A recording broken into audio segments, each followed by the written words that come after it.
Mr. Silent Channel. Please don't skip the ads, at paki-like naman, share at subscribe mo na rin, salamat. Kabanata 1771. Matapos paalisan si Exi Lin Yuan noong 1771, bumalik si Ye Fan sa Juding, inilabas ang Gravity Training Room, at nagsimulang magsanay araw-araw. Pagkatapos mag-practice. Bagamat pakiramdam ng Fire Dragon Realm ay napakahirap pahusayin, si Ye Fan ay sabik pa rin na mapabuti ang kanyang Dragon Soul. Sa makatuwid, anuman ang epekto nito, plano ni Ye Fan na magsanay at pag-usapan ito. Bagamat hinimok ni Chu Yunyao si Ye Fan na tuklasin ang ore veins ng Honghuang Stone, naisip ito ni Ye Fan, at hindi niya binalak na ipagpalit pa rin ang Honghuang Stone sa mga Diyos, kaya hindi siya nagmamadali. Sa susunod na mga araw, bilang karagdagan sa pangunahing pagsasanay, ginugol ni Ye Fan ang lahat ng kanyang oras sa kanyang pamilya at kababaihan. Dalhin si Tuan Tuan sa playground, sa zoo, dalhin si Su Qingzhou para manood ng mga pelikula, mag-shopping, pumunta kina Feng Yaoying at Ning Zemo para kumain, uminom, at magsanay. Sa mga araw na iyon, talagang umaasa si Ye Fan na magtatagal. Gayunpaman, may isang bagay na nagpasakit ng ulo ni Ye Fan. Isang bata sa Tuanchuan Kindergarten ang lihim na pumasok sa paaralan na may kasamang wedding photo album ng kanyang mga magulang, na nagpapakitang gilas para mabisita ng lahat. Dahil dito, umuwi ang maliit na lalaki at nagtanong, bakit walang mga larawan ng kasal ng kanyang mga magulang sa bahay. Sa pagkakataong ito, medyo nalungkot si Su Qingzhou, at medyo may hinanakit kay Ye Fan. Oo, nakaramdam ng sobrang kahihiyan si Fan. Kanina pa niya iniisip kung paano mag-propose at kung paano gaganapin ang kasal para magkaroon sila ng once-in-a-lifetime na kasal ng walang pagsisisi. Gayunpaman, madalas akong naantala ng ilang bagay, at pagkatapos na pag-isipan ito, walang tiyak na paraan upang gawin ito hanggang ngayon. Kung ang bagay na ito ay maaaring pag-isipang mabuti, hindi makapaghintay si Ye Fan na malambing sa buong mundo. Pero, ang mga proposal ng kasal at kasal ay palaging mas makabuluhan kapag sila ay gumagawa ng sarili nila, kaya kailangang mag-isip ng mabuti si Ye Fan. Buti na lang at may mahigit isang linggo pa bago ang clan meeting. Kahit na ang angkan ng Xuanming ay hindi nilayon na lumaban ng gusto para sa ugat ng dragon, si Su Qingzhou, bilang patriarch, ay kailangan pa ring maghanda at dumalo. Sa makatuwid, nang pumunta si Su Qingzhou sa clan, ito ay itinuturing na pagkakataon para kay Ye Fan na huminga. Nagpasya si Ye Fan, anuman ang mangyari, kapag natapos na ang clan meeting, kailangan niyang mag-propose sa isang babae, at kung maantala ito hanggang sa bagong taon, makalipas ang isang taon. Habang patuloy na lumalamig ang panahon, may mga snowflake pa nga na lumulutang sa Huaihai Sea. Sa umaga, nakahiga sa bintana ng kotse ang batang babaeng mataba, na may malungkot na ekspresyon sa mukha, "Tay, napakalamig ng panahon, kailangan mo pa bang pumasok sa paaralan? Nagpapanggap ka na naman ba na nakakaawa? Hindi ka takot sa lamig." Sanay na si Ye Fan sa kakulaitan ng kanyang anak, at gusto ng babaeng ito na laktawan ang paaralan araw-araw. Gayunpaman, pagkatapos ng panakot noong nakaraang pagkakataon, ang pinakabagong pagsusulit ni Tuan Chuan ay hindi nagpakita ng anumang o anumang bagay. With a helpless expression on his face, Tuan Chuan. Saan mo gustong pumunta? Zoo. Nakangiting tanong ni Ye Fan, nakita niya ang aking anak na babae ay gustong makakita ng lahat ng uri ng maliliit na hayop. Ilang beses ko nang napanood ang maliliit na hayop sa zoo. Gusto kong makakita ng mga polar bear, bakit hindi tayo pumunta sa North Pole? Seryosong sabi ng maliit na lalaki. Hindi alam ni Fan kung matatawa o maiyak. Ngayon lang niya naisip na malamig at ayaw pumasok sa school. Ngayon kailangan niyang pumunta sa North Pole para panuurin ang mga oso. Ordinaryo. Natatakot ang mga magulang na sa sandaling ito, tretuhin nila ang kanilang mga anak bilang mga anak ng walang pagpipigil. Bakit pumunta sa North Pole? Baliw. Ngunit ang mga mata ni Ye Fan, ang ganitong bagay ay hindi isang problema. Sa katapusan ng linggo, mabuti para sa kanyang anak na babae na maging masaya, kaya siya ay direktang tumango, oo, maaari kang dalhin ni tatay doon, ngunit ngayon ang North Pole ay madilim, at ang mga polar bear ay hindi lumalabas. Paano ang Antarctic? Nakikita mo ba ang mga penguin? Para sa kanya, ang Antarctic at ang North Pole, iyon ay, huge iyan na lumilipad ng ilang oras, ang susi ay ang pangangatawan ng kanyang anak na babae, at walang problema na pumunta sa sukdulan. Tuan Chuan. Pinag-isipan ito ng mabuti, at naisip na cute ang penguin, kaya mabilis siyang tumango, okay, maganda rin ang penguin. Gusto ni Tuan Chuan na magpa-picture kasama ang penguin. Okay, pagkatapos ay pumunta sa paaralan ng masunurin, at ang aking ama ay maghahatid sa iyo bukas. Pumunta ka. Ipinaroda ni Ye Fan ang sasakyan at nakarating na sa kindergarten. Iniunat ang kanyang kamay, hinihila ni tatay ang kawit. Ngumiti si Ye Fan, iniunat ang kanyang hinliliit at hinayla ng ilang beses gamit ang chubby na hinliliit ng kanyang anak. Tuan Chuan. Masayang bumaba ng sasakyan, "Goodbye dad," at tumakbo papasok na bitbit ang kanyang bag sa kanyang likod. Pinaikot ni Yefan ang sasakyan at pauwi na sana nang makita niyang tumunog ang kanyang cellphone at ito ay isang hindi pamilyar na numero sa ibang bansa. Sa pangkalahatan, walang mga panliligalig na tawag mula sa kanyang cellphone, kaya sinagot ito ni Yefan. Hello. Tahimik ang tao doon, walang tunog. Oo. Nagtaka ang fan, sino ito? Ho. Asawa. Ikaw ba yan? Isang pamilyar at malambot na boses ang dumating, nagsasalita sa Siagoo dialect. Bagamat medyo maalog ang pagbigkas, ito ay talagang naiintindihan. Oo. Nangunot ang noo ni Fan, at hindi niya naiwasang masayang sabihin, Jiao. Ito ba ang iyong cellphone number? Well, dinala ni Saliye ang isang cellphone sa concubine, at tinuruan din ni Xiaoyu ang concubine kung paano gamitin ito, at natutunan lang ng concubine kung paano gamitin ito. Ano? Masayang sabi ni Nayen Rujiao. Inihinto ni Yefan ang sasakyan at ngumiti gamit ang kanyang mobile phone, oo, ang wika ng mundong ito ay natutunan din ng mabuti. Ganun ba, gustong matuto ng maaga ang concubine para makausap ko ang lahat, sabi ni Nayen Rujiao, at medyo na-attach siya, miss ng concubine ang asawa niya. Yeah. Yeah. Namanhid ang puso ni Fan, at nakangiting sinabi niya, miss din kita. Talaga, bakit hindi pumunta ang asawa upang makita si Jillian, at hindi tumawag? Nakaramdam ng kaunting hinanakit si Nayen Rujiao. Nakonsensya si Yefan saglit, okay, sa hinaharap, may isa pang babae na kailangang kausapin ang telepono at magpadala ng mga mensahe. Internet communication talaga ang kalaban niya. Kaya siya. Nagmamadaling sabi, naging busy lang ako dito, at ewan ko ba, natuto nang gumamit ng mobile phone si Jillian, kaya sa hapon na tayo pumunta sa Purgatory Island. Nakinig si Nayen Rujiao, ngunit sinabi, asawa, bukod pa sa pag-aaral ng wika, ang babae ay nakabasa ng maraming bagay sa ibabaw ng mundo nitong mga nakaraang araw, ngunit kailangan pa rin niyang makita ito. Lumabas si Jillian para mamasyal, at matagal nang hindi nakakalakad si nanay, bakit hindi tayo pumunta sa Huahay para hanapin ang asawa mo? Ito ay maaaring marinig naturally, yeah. Hindi tumanggi si Fan. Nagkataong wala si Su Qingzhou, kaya nabawasan ang pressure, kaya sinabi niya, bueno, gusto mo bang ipadala ito dito o sumakay ng eroplano? Gustong subukan ng concubine ko ang eroplanong iyon, ngunit hindi iyon ang batas. Nakakamangha na makakalipad, sabi ni Nayen Rujiao na may matinding pananabik. Oo. Ngumiti si Fan, okay, maghihintay ako sa airport para sunduin ka. Matapos mabitin. Sa telepono, medyo nananaginip si Yefan na tatawagan siya ni Nayen Rujiao, tulad ng pakikipag-usap sa isang sinaunang tao. Ngunit biglang naramdaman ni Yefan na may mali. Oo, nangako siyang dadalhin si Tuan sa Antarctic bukas. Ngayong dumating sina Niewuyo at Nayen Rujiao, hindi ba siya kulang sa kasanayan? Nagkamot. Sa kanyang buhok, walang pagpipilian si Yefan kundi itigil ang pag-iisip tungkol dito hanggang sa dumating sila. Kabanata 1772 ipinapakita ang katandaan. Noong 1772, sa bansa ng Colombia, sa siksik na tropikal na kagubatan, ang kapaligiran ay maganda at tahimik. Ngunit sa sandaling ito, ang isang tila sinaunang Mayan pyramid, isang malaking bilang ng mga ibon at maliliit na hayop sa malapit, ay nagsimulang tumakas ng galit na galit. Biglang nagsimulang mag-vibrate ang buong malaking pyramid kasunod ng nakapalibot na lupa. Dumagundong. Isang malakas na putok ang narinig, at isang higanteng halimaw na may taas na mahigit 30 metro ang diretsyong lumabas mula sa ilalim ng pyramid, na naging sanhi ng pagbagsak ng buong pyramid. Gumulong ang mga bato, gumuho ang mga dingding, at lumipad ang alikabok. Sa malawak na ito, tila galit na galit ang higanteng armadillo, baliw na ikinakaway ang matutulis nitong kuko sa paligid, sinusubukang harapin ang ilang kaaway. Ngunit ang mga mata nito ay dumudugo ngayon, tila nasugatan, at hindi nito makita ang nasa labas, ang alam lamang kung paano iwagayway ang kanyang mga kuko ng walang habas. Sa oras na ito, dalawang figure ang lumukso mula sa ilalim ng pyramid. Ang isang tao na nakasuot ng matingkad na dilaw na damit na tao ay isang Daoist Yuzua, at sa tabi niya, may isang monghe na nakasuot ng pulang damit.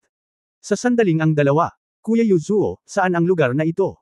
Ang pakiramdam ng espiritual na enerhiya ay ganap na naiiba mula sa sinaunang mundo ng diwata. Kapatid na Hangay, kung inaasahan ko ito ng tama. Tayo.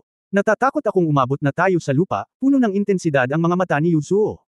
Nasa sabik, itinaas niya ang kanyang ulo at tumingin sa mga ulap sa kalangitan, nanginginig ang kanyang buong katawan. Nagulat si Daoist Hongye, nakatingin sa mga damo at mga puno sa paligid niya na ganap na naiiba sa sinaunang mundo ng engkanto, at siya ay baliw din. Sa oras na ito, hinampos ito ng higanteng armadillo gamit ang isang kuko. Ba! Nililigawan ng halimaw si kamatayan. Biglang nag-react si Hongye, isang pulang-pula na lumilipad na espada ang biglang tumusok sa kanyang kamay, at isang nagninangas na apoy ang tumusok sa mga kuko ng higanteng armadillo na ito.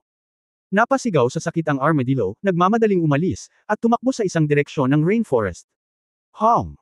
Hahabulin sana si Ye, ngunit pinigilan ng Daoist na si Yuzuo. Kuya Hangay, teka, walang dapat ikabahala ang halimaw na ito. Nagsama-sama kaming dalawa at pumatay ng 12 ng halimaw. Pumatay ng isa pa, kulang ng isa, hindi na mahalaga. Sa pagkakataong ito magkasama kaming Dong Huang at ikaw Fenglin Hai, pinalabas namin kaming dalawa para mag-imbestiga, para imbestigahan kung ano ang nangyari sa labas.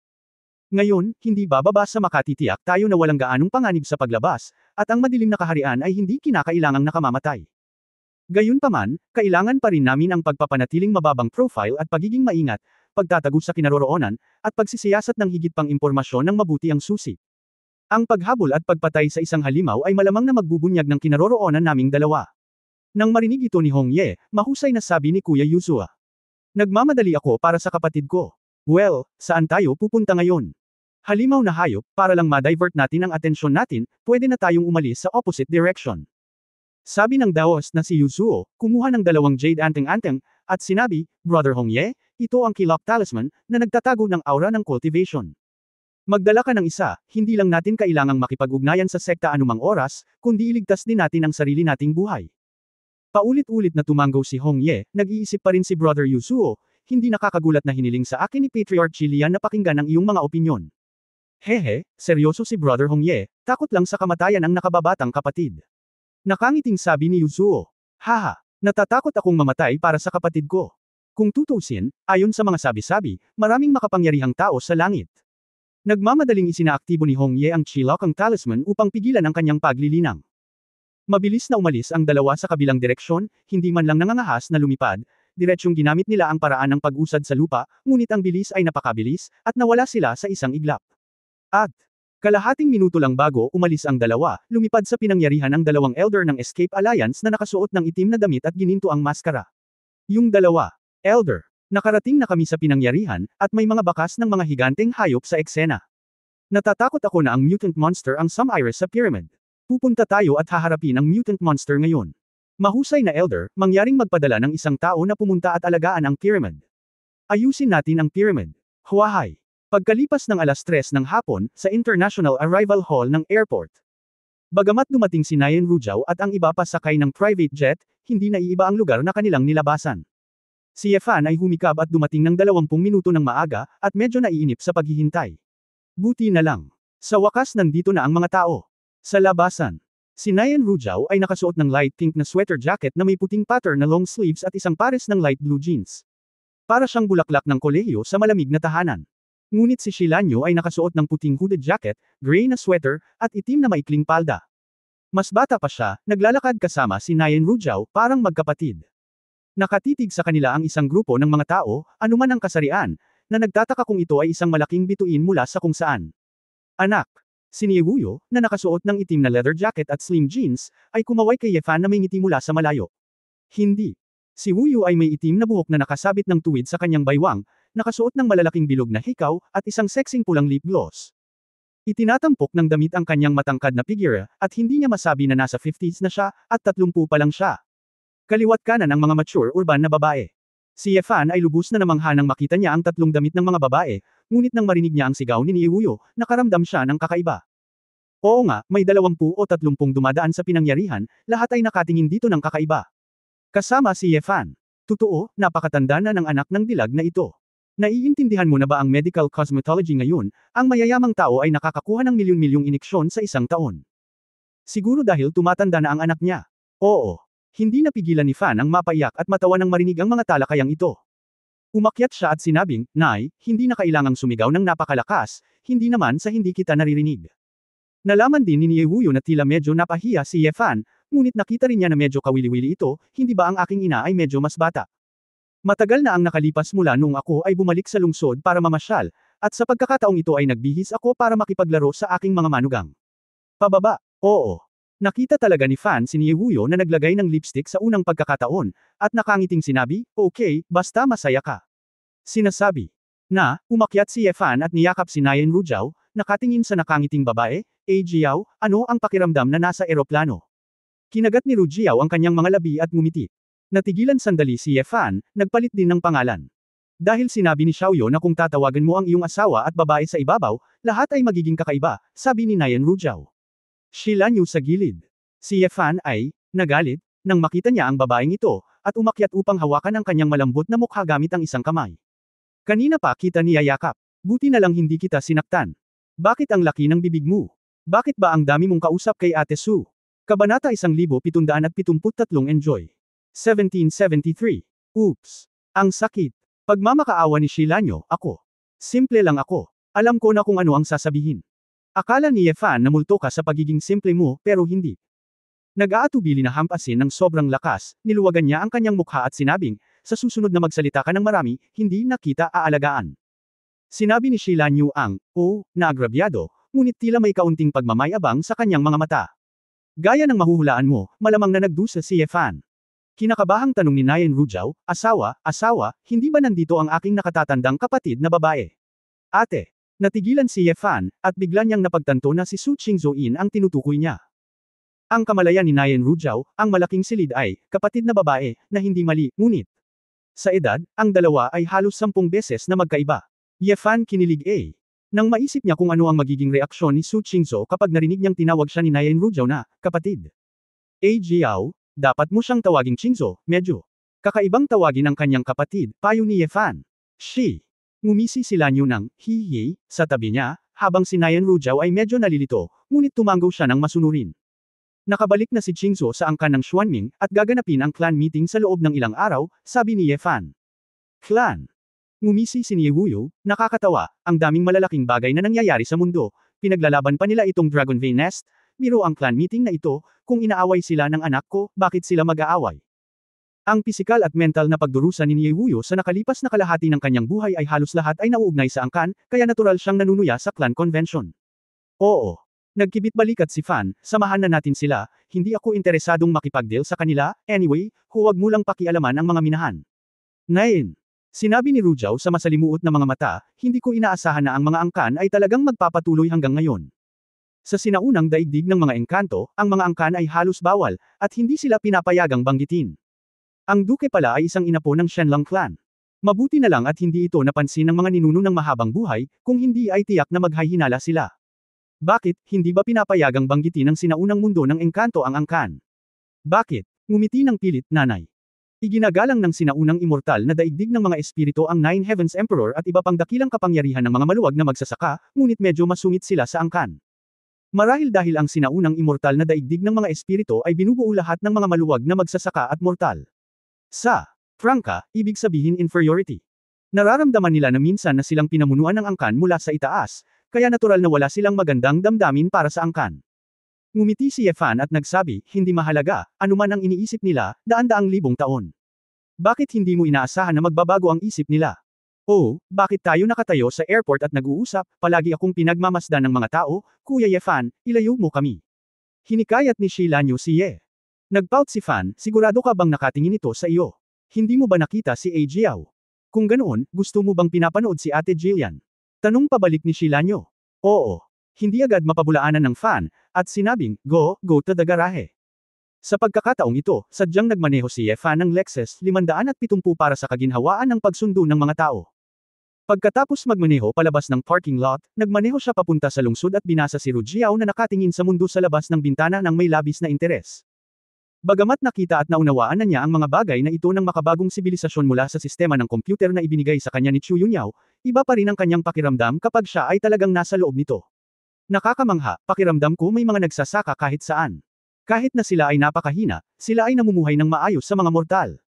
At saka, asawa, isang walang katulad na powerhouse na tulad mo ay kaya talagang magmaneho ng kotse kasama ng mga mortal, at hindi ito lumilipad, bulong ni Nayan Rujao.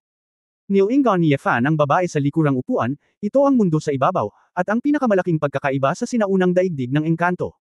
Ang kultura dito ay pangunahing binubuo ng mga ordinaryong tao. Maliit na bahagi lamang.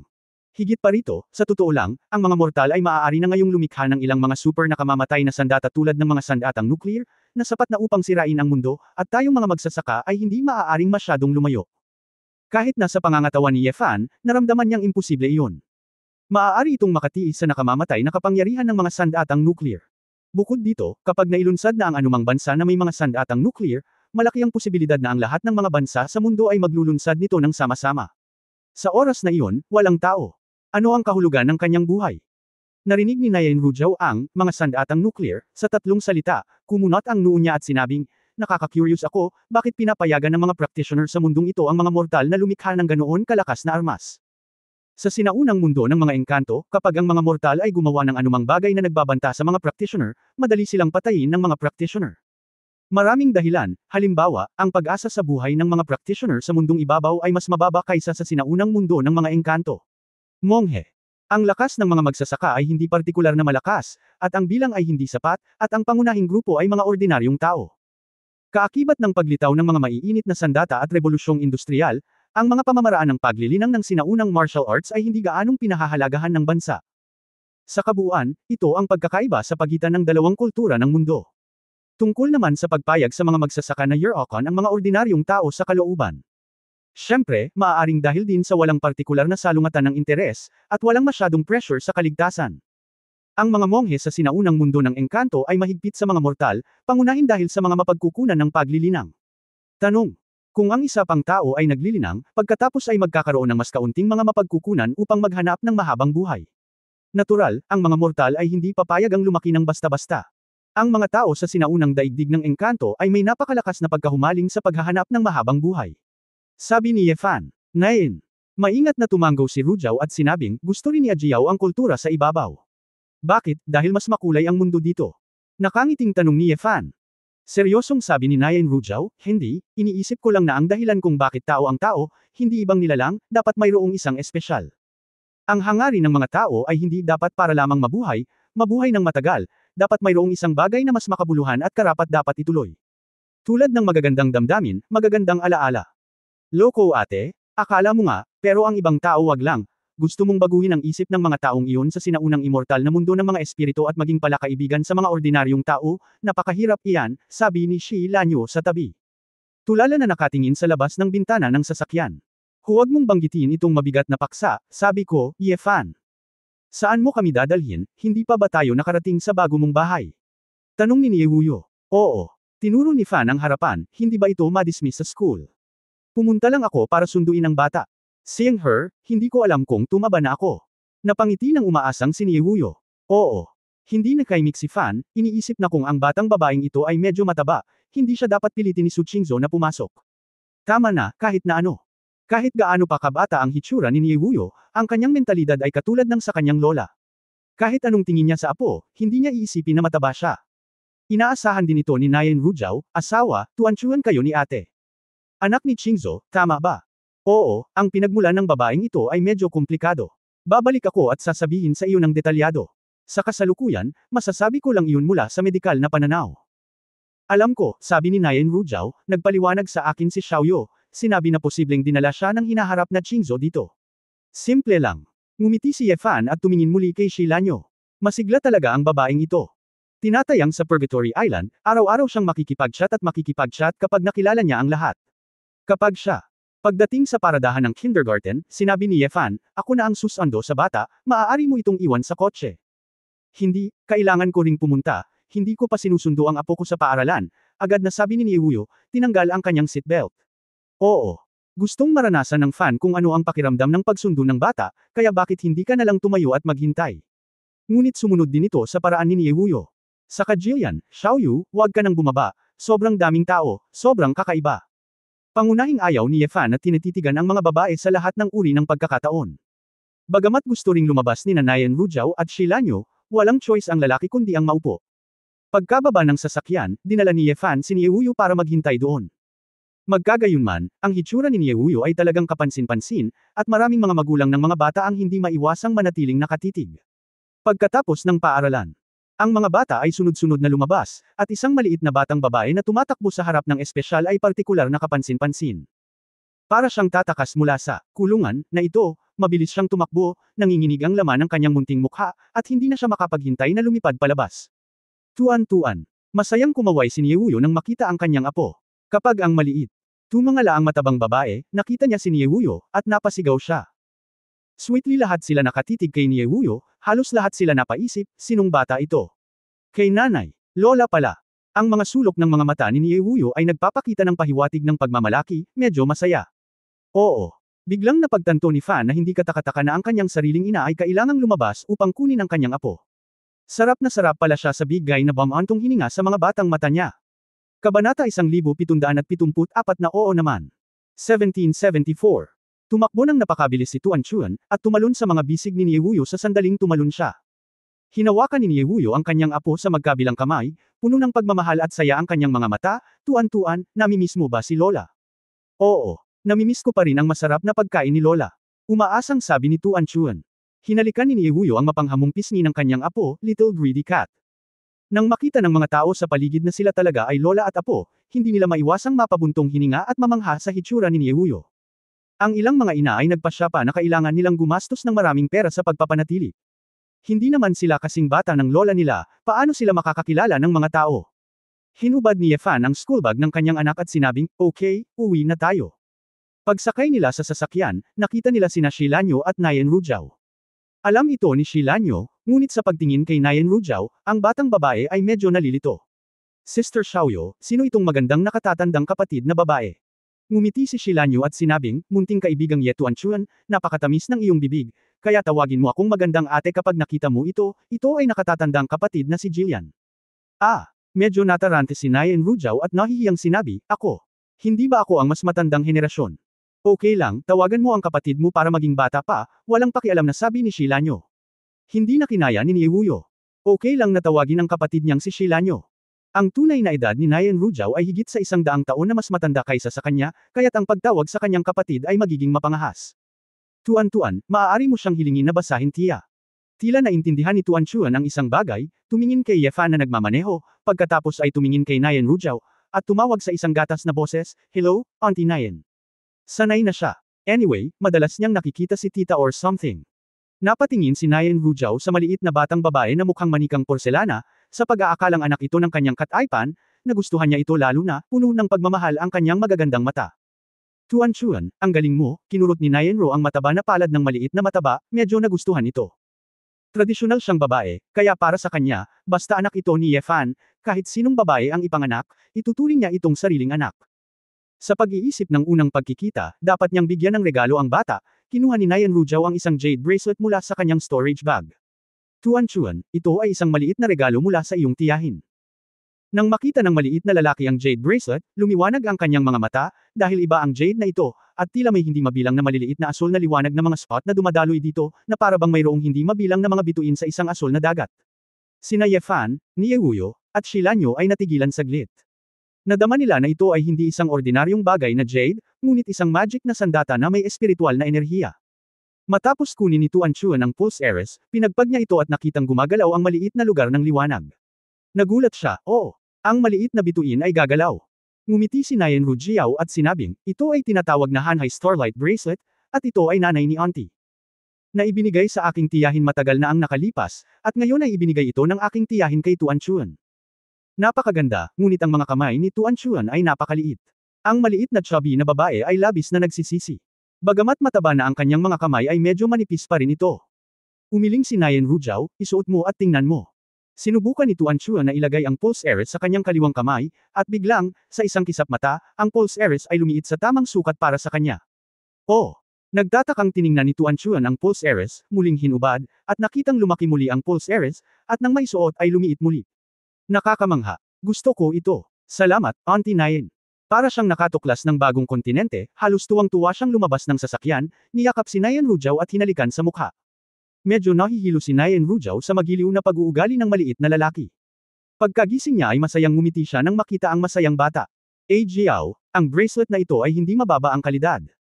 Naramdaman ni Yefan na tila ito ay isang magic na sandata na pino para sa mga espiritu, at isang mahiwagang sandata na maaaring magamit upang pinuhin ang mga espiritu ay hindi bababa sa mataas na grado, at karamihan sa mga monghe ay hindi ito pagmamay-ari. Naalala ni Nayen Rujao, bago pa ako makabuo ng elixir, ibinigay sa akin ng nanay ko ang top grade na 3 time na magic na sandata na nagpapadalisay ng espiritu upang ako ay maging mas ligtas. Ang mahiwagang sandata na ito ay maaaring gamitin kapag naramdaman ng nagsusuot ang krisis. May isang magic shield. Marahil, maaari nitong mapaglabanan ang pinsala ng Earth Spirit Level True Essence minsan, ngunit sa kasamaang palad ang grupo ay hindi pa nalilinang. Hindi dapat ito ang kapangyarihan ng Dao De Cheng. Ang ibabaw ay maaaring gumawa ng ganitong antas ng kapangyarihan, ngunit hindi marami, ito ay isang basura para sa bata, sabi ni Niewuyo. Ayos lang, inay, ito ang unang pagkakataon na nakakita ako ng regalo, at mas mahalaga ito. Mas mabuti kung hindi mo magagamit ang magic weapon, nakangiting sabi ni Nyenru. Nang marinig ito ni Niewuyo, naantig ang kanyang puso, at mas nagustuhan niya si Nyenru Jiao. Inilabas niya ang mga ganoong bagay at ipinadala sa grupo, na nagpakita ng kanyang tunay na damdamin. Ganyan kabuting sanggol, ang pagsusuot nito sa Tuanchuan ay hindi tatamaan ng masasamang tao at ninakawan. Nag-aalalang tanong ni Shilanyo. Masyado kang mag-isip. Sa mga karaniwang araw, ang babaeng ito ay nagsusunog ng insenso nang hindi nagnanakaw ng iba. Kung may makaagaw sa kanya, tinatayang ang bracelet na ito ay magpapagana din sa kalasag. Ngumisi si Yefan. Natigilan si Shilanyo, at hindi makapaniwalang tumingin sa chubby na babae. Ye Tuanchuan, napakagaling mo ba? Paano? Maaari bang malaman ni Tuanchuan ang pinag-uusapan ng mga matatanda, nilalaro ang mga bagong nakuhang Pulse Heiress at naglilibang mag-isa? Pagkabalik sa Juding, lahat sina Niewuyo at Nyenru Jiao ay namangha sa marangyang residential area sa maunlad na lungsod na ito. Yefan, sino ang nakatira dito? Tanong ni Niewuyo. Ang aming pamilya lang, at si Yunyao ang kumuha ng isa. Sinabi ni Qingzhou na hindi namin maaaring hayaang basta-basta ang mga tao na pumasok. Ang mga taong bibili nito ay nakapila sa buong mundo. Nagkibit balikat si Yefan. Bahagyang nagreklamo si Niewuyo, napakaraming walang laman na bahay, huwag mong sabihin sa akin, alam kong pupunta ako upang manirahan sa Huahay. Malinaw na ipinahihiwatig nito na hindi sinabi ni Su Qingzhou sa kanya, medyo nakonsensya si Yefan, nagkukunwaring walang narinig. Ang relasyon sa pagitan ng biyenan at manugang ay palaging maislan. Sa katunayan, ayaw ni Yefan na maging masyadong malapit ang kanyang ina at asawa. Mabuti ang paglayo. Sa bahay, si Tita Jiang at Ji Wanqing, na nakakaalam na si Niewuyo at ang iba pa ay darating, ay naging abala buong hapon. Sabay kaming naglakbay noong nakaraan, si Zhou Xinjiang at ang iba pa ay pamilyar kay Niewuyo, at sa pagkakataong ito ay marami pang pag-uusapan. Pagkatapos kumain, sabay kaming naglaro ng poker, na sobrang saya. Sa kabilang banda, masayang kinuha ni Tuanchuan ang isang maliit na pulang jacket mula sa kanyang silid, tumakbo sa sala, at nagtanong, Tatay, isusuot ba ni Tuan itong pulang jacket para makita ang mga penguin bukas? Nagtuturo si Yefan sa tabi niya. Si Ru Jiao ay naglaro ng poker. Ang babae ay labis na interesado sa ganitong uri ng libangan, ngunit gusto niyang maglaro ngunit natatakot na hindi, kaya tinuruan siya ni Yefan sa tabi. Nang marinig ang tanong ng kanyang anak, medyo napahiya si Yefan at napakamot sa ulo at sinabing, Tuanchuan, tingnan mo sina Lola at Tita Nyen, bihira lang silang pumunta dito. Ilibot natin sila sa Huahay, kumain, uminom, at bumili ng kung ano, okay. Penguin, tingnan natin sa susunod. Sa sandaling matapos siyang magsalita, nakita niya ang ekspresyon ni Tuanchuan, mula sa nasa sabik at nagagalak hanggang sa unti-unting nawawala at malungkot, bahagyang nagpout, at ang mga naaagrabyado na maliliit na mata ay nakakaawa. Okay, alam ni Tuanchuan, dapat samahan sila ni Lola, Tita Nyen, at Sister Xiaoyo. Bata pa si Tuantuan, bale, tinuruan kami ng guro na si Kung Rong magbigay ng peras, at gusto ni Tuantuan ng mga matatanda. Ibinaba ng maliit na batang babae ang kanyang ulo. Nakatitig sa kanyang mga mata, mahinang ungol niya. Nang makitang ganito ang kanyang apo, nalungkot si Niewuyo, anong nangyayari? Ano ang tinitingnan mo sa mga penguin? Napangiti si Yefan, at ipinaliwanag ang ipinangako niya kay Tuantuan. Natahimik sandali si Shilanyo, Diyos ko, Kuya Yefan, ang iyong ama ay isang henyo. Dalhin ang iyong anak na babae sa Antarctica upang manood ng mga penguin sa katapusan ng linggo. Nako, napakalaking bagay nito, ipinapangako kong isasama ko ang bata. Hindi lang kami mananatili ng isang araw o dalawa, at sasama kami sa pamimili kapag bumalik ka, sabi ni Niewuyo. Ayos lang po, Lola. Tumingin si Tuanchuan kay Niewuyo na puno ng tubig ang mga mata, at sinabing, pwede namang panuorin ni Tuanchuan ang mga penguin sa TV mag-isa. Bihira ka lang pumunta dito minsan, kaya hayaan mong samahan ka ni tatay. Ito pagkatapos ng ilang salita, na sinamahan ng maliit na tingin na ito, nakaramdam ito ng pagkabalisa kay Niewuyo, mabilis niyang ibinaba ang mga card sa kanyang kamay, lumapit upang kunin ang kanyang apo at sinabing, hindi magaling ang iyong ama, hindi siya naniniwala sa kanyang mga salita, pupunta tayo upang makita ang mga penguin bukas. Yefan, totoo ka rin, pangako mong gagawin mo, tingnan mo kung gaano kaawa-awa si Tuanchuan. Sinisi din ni Tita Jiang. Oo, napakatino ng batang lalaki, huwag mo na lang tingnan ang penguin, kung saan ka pupunta ay hindi katuwaan, dalhin mo siya doon kung maaari mo, sabi din ni Zhou Xinjiang. Si Yefan ay nababaliw sa tabi niya, hindi ba nagtaas lang siya ng opinyon, bakit siya naging makasalanan sa mata ng buong pamilya? Kanino natutunan ng babaeng ito ang kanyang galing sa pag-arte? Ito ba talaga ang biological na anak ni Su Qingzhou? Kabanata 1775 ang dagat ng mahika. 1775. Hindi. Nanay, Lolo, huwag mo akong pantirya, sasabihin ko lang, kung wala kang opinyon, pumunta ka na. Tinitigan ni Yefan ang kanyang anak na walang imek, at nakita na lamang niya ang maliit na mataba na babae na ngayon ay nagpapakita siya ng tapat at kaakit-akit ng ngiti. Little Slicker. Bagamat naramdaman ni Yefan na pinaglaruan siya ng kanyang anak, hindi siya nagalit, sa halip ay bahagyang masaya siya. Ang pagiging anak niya ay malamang na makatagpo ng ilang matinik at mapanganib na mga problema, kaya kailangan pa rin ng sariling kakayahan ng bata na umangkop sa sitwasyon, at hindi sapat na maging masyadong tapat. Nakinig si Nayen Rujao na may ilang pagdududa, ang Antarctica ba ay lupain na nababalot ng yelo at nyebe? Alam din niya ang pangunahing kaalaman sa heograpiya sa pamamagitan ng kanyang pag-aaral. Oo, Sister Jillian, dapat kang sumama bukas, hindi ka pa nakakapunta doon, nakangiting sabi ni Shilanyo. Kinagat ni Nayen Rujao ang kanyang mga labi at ngumiti, kung saan man pumunta ang aking asawa, pupunta ako. Naninigas sina Tia Jiang at Zhou Xinjiang. Bagamat alam nilang lahat ang tungkol sa relasyon ni Nayen Rujao at Yefan, ngunit si Nayen Rujao ay tinawag na asawa ng tapat, pinagpawisan pa rin sila para sa kanya. Sa kabutihang palad, si Su Qingzhou ay wala sa bahay. Ilang matatanda ang nagbulungan sa kanilang mga puso. Ngumiti si Ji Wanqing at nagtanong, Brother Yefan, anong uri ng mga penguin ang dadalhin mo kay Tuan-Tuan? Bakit, Wanqing, interesado ka rin bang sumama? Masayang sabi ni Yefan.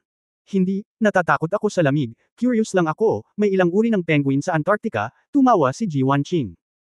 Saglit na nag-isip si Yefan, nakapunta na ako doon, tingnan na lang natin ang pinakamalaking emperor penguin, ang maaaring lumaki ng higit sa 1 metro.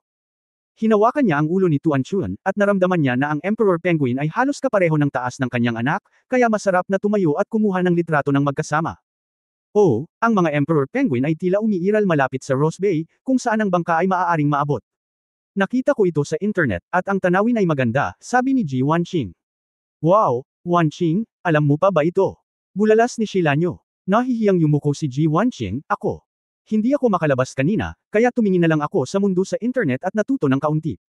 Nagpout si Yefan, nag-isip, at nagsabi, ang Ross Bay ay maganda at medyo malapit, ngunit gusto kong pumunta sa Weddell Sea. Natigilan si Ji Wanqing, bakit? Maraming drift ice sa Weddell Sea, na tinatawag na Magic Sea. Napakadelikado. Haha, banta lang yan sa barko. Bale lilipad tayo doon. Maraming seal at petrol doon. Pumunta ako doon. Palagi akong pumupunta sa ilang lugar na hindi pinupuntahan ng mga ordinaryong tao. Kasama ko ang isang grupo ng mga turista. Nakakatamad. Nagliwanag ang mga mata ni Tuan-Chuan, Kai, may mga selyo ba? Iyan ba ang may bola? Oo, gusto mo bang makita? Nakangiting tanong ni Yefan. Isipin. Hindi na makapaghintay si Tuan-Chuan. Nais kong sumama, Wanqing, dapat sumama ka rin sa akin. Hindi ako makalabas noon, ngayon ay lumabas para maglaro pa. Sa atin dito, walang anumang panganib, mungkahi ni Shilanyo. Ang kutis ni Ji Wanqing ay mukhang komplikado, nag-alinlangan siya, pagkatapos ay umiling at sinabing, kalimutan mo na ito. Sa totoo lang, curious lang ako sa mga iyon, ngunit kung gusto ko talagang makita ito, tinatamad akong kumilos. Haha, isa kang house girl. Ngumiti ng malambing si Shilanyo. Namula si Ji Wanqing at nahihiyang umamin. Narinig muli ni Nayen Rujao ang mga bagong salita, at nagtanong ng walang laman, ano ang isang house girl? Ang lahat ay hindi napigil ang tumawa, at lumipas ang gabi nang hindi namamalayan. Tutal, may mga elder sa bahay, kaya hindi nahiya si Yefan na matulog kasama sina Nayen Rujao at Shilanyo, kaya nag-practice lang siya buong gabi. Sa madaling araw ng susunod na araw, si Tuan-Chuan ay bumangon ng maaga, at kailangan siyang gisingin upang makasabay sa mga araw ng paaralan, naganap na naiiba. Gayunpaman, si Yefan ay pawis na pawis mula sa pagsasanay sa labas. Gumaling siya sa pamamagitan ng pag-inom ng espiritual na gamot sa magdamag at nag-practice ng 4 na round. Nadama niya na ang pagsasanay sa gravity ay talagang epektibo, at ang tagal ng bawat mad dance ay tumataas. Dad, Karen na dali. Tumakbo si Tuan-Chuan sa kakahuyan at hinimok si Yefan sa labas ng gravity training room. Si Yefan ay nakaupo sa lupa na humihingal, at nang tumingala siya, nakita niyang sumisigaw ang batang babaeng ito habang naglalagay ng fried bun sa kanyang bibig, kahit nakasuot ng pulang jacket. Tumango si Yefan at iniligpit ang training room, huwag kang mag-alala, maliligo muna ako. Tatay, maaari ba akong magdala ng steamed buns sa Antarctica? Ang steamed buns ay napakasarap, hindi sila marunong kumain ng mga penguin. Umaasang tanong ni Tuan-Chuan. Walang pakialam si Yefan, ang mga steamed bun ay hindi mga pusa, at hindi sila mamamatay sa pagyayelo kung pupunta sila sa Antarctic, kaya nagtanong siya, oo. Pero paano ang steamed buns? Bakit hindi mo ito nakikita? Sa pangkalahatan, kapag nasa bahay si Tuan-Tuan, susundan ng mga steamed buns si Tuan-Chuan, ang mataba na babae at ang matabang tigre. Medyo malapit ang relasyon. Mukhang gustong-gusto ni Banto si Auntie Nayen, at kasama si Auntie Nayen, nakangiting sabi ni Tuan-Chuan. Napangiti si Yefan, marahil dahil nalaman ni Manto na mas malakas ang katawan ni Nayen Rujao at may mas espiritual na enerhiya, kaya mas interesado siya. Siyempre, maaari rin itong maging isang banal na hayop. Pagdating ko sa bahay, nakita kong sinusubukan ni Nayan Rujao ang almusal ng mundong ito sa hapagkainan, habang ang steamed bun ay nakahiga sa kondongan ni Nayan Rujao, ang kanyang mga golden pupils ay nakatingin ng diretso sa babae. Asawa, ito ba talaga ang banal na hayop ni Luwu? Hindi makapaniwala si Nayan Rujao nang una niyang makita si Manto, si Luwu yun. Napakalaki din ng pagkakaiba ng steamed bun na ito at ng katawan ng ina nito. At hindi naman ito kamahalan, parang chubby fat cat na medyo out of shape ang katawan. Hindi ako makapagsinungaling sa iyo, tingnan mo kung gaano kakagusto ni Manto, nakangiting sabi ni Efan. Tiningnan ni Nayan Rujao ang umaasam na mga mata ni Manto, at inabot niya ang ulo ni Manto. Kaagad, ipinikit ni Manto ang kanyang mga mata, sumigaw ng, ouch, sa tuwa, at hinimas ang kamay ni Nayan Rujao. Nang makakita ng tulad tao na maliit na lalaki, ipinakita rin ni Nayan Rujao ang pagmamahal sa kanyang mga mata. Unti-unti niyang binaliwala ang pagkakakilanlan ni Manto bilang Luwu, at naisip na hindi masama ang maging isang cute na maliit na lalaki. Naligo si Efan, at pagkatapos kumain, diretsyong umalis ang grupo. Hawak ang steamed buns at nakatayo sa lumilipad na espada, hindi natakot si Tuan Chuan. Sa pagtingin sa tanawin na patuloy na lumilipad sa ibaba, ang mga mata ng maliit na lalaki ay puno ng pagkamangha. Nagkaroon din ng pagkakataon si Nayan Rujao na pahalagahan ang mga tanawin sa buong mundo, at lahat ay hindi nainip habang nasa daan. Sa tanghali, lahat ay nakarating sa Weddell Sea, ang gilid ng kontinente ng Antarctic. Ang malalaking floe ay parang mga isla dito, at ang mga polar na nilalang ay naninirahan dito ng hiwalay. Bagamat ito ang napapabalitang Magic Sea, kung saan maraming barko at eroplano ang nawalan ng balita, ang walang kapantay na polar ice ocean scenery ay nakakabigla. Si Nayan Rujao ay hindi pa nakakita ng ganoong mundo ng yelo at nyebe, nahulog siya sa isang malaking floe, at tulala siyang tinitigan ang puting tanawin sa paligid niya. Mga penguin. Natagpuan ni Tuan Chuan ang isang grupo ng matabang emperor penguin na kasing tangkad niya, na nakapatong sa gilid ng yelo, kaya lumipad sila kasama si Manto. Kahit nasa matinding malamig na zone na -10-10 degree, si Tuan Chuan ay hindi naapektuhan at puno ng sigla. Tatay, gusto kong magpakuha ng litrato. Halika rito. Naalala ni Tuan Chuan ang photoshoot at nagmamadaling binati si Efan. Ngumiti si Efan at kinuha ang camera. Ito ang hiniling niya kay Chu Yunyao kagabi. Sa sobrang lamig na mga rehiyon, ang mga ordinaryong camera ay hindi masyadong maganda. Narito, lalakad na sana si Efan para kunan ng litrato ang kanyang anak, ngunit bigla siyang nakaramdam ng kung ano sa kanyang harapan, ang kanyang ekspresyon ay natigilan ng ilang sandali, at siya ay napakunot ng noo. Kabanata 1776 na tugma. 1776. Efan, ano ang problema? Hiniling sa iyo ni Tuan Chuan na kumuha ng litrato, nakangiting sabi ni Niewuyo. Nag-alinlangan si Efan at hindi na nagsalita pa. Tumakbo muna siya para kunan ng litrato ang anak niya. Ngunit nang makita ng grupo ng mga emperor penguin ang isang taong papalapit, agad nilang kinaladkad ang kanilang chubby na katawan at nagsimulang maglakad palayo. Bagaman ang bilis ng paglalakad ng mga penguin ng emperador ay napakabagal, sa sandaling ilagay nila ang kanilang mga tiyan sa yelo, nagsisimula silang mag-slide, ngunit tumakbo sila ng napakabilis. Oo, hindi tumatakbo ang mga penguin. Huwag kang tumakbo. Nang makitang papaalis na ang grupo ng mga penguin, nagmamadaling sumigaw si Tuan Chuan. Ngunit ang penguin ay hindi nakinig sa kanya, at tumalon sa dagat na may kumatok. Sa sandaling ito, biglang tumalon si Manto at nagbigay ng isang malakas na dagandong. Ang tunog na ito ay mas katulad ng dagandong ng isang may sapat na gulang na malaking pusa kaysa sa karaniwang tunog ng isang maliit na gatas na pusa. Ang labis na tumatagos na dagandong ay ginawa ng isang grupo ng mga emperor penguin na biglang nataranta, at pagkatapos ay nakita nila ang isang emperor penguin na masunarang nakaparada sa yelo, at kahit na medyo nanginginig. Maging ang ilang emperor penguin na tumalon sa dagat, gayon din ang ilang seal sa malapit, ay umakyat din sa ibabaw ng yelo, kung saan nanginginig nilang pinanood ang mga steamed bun.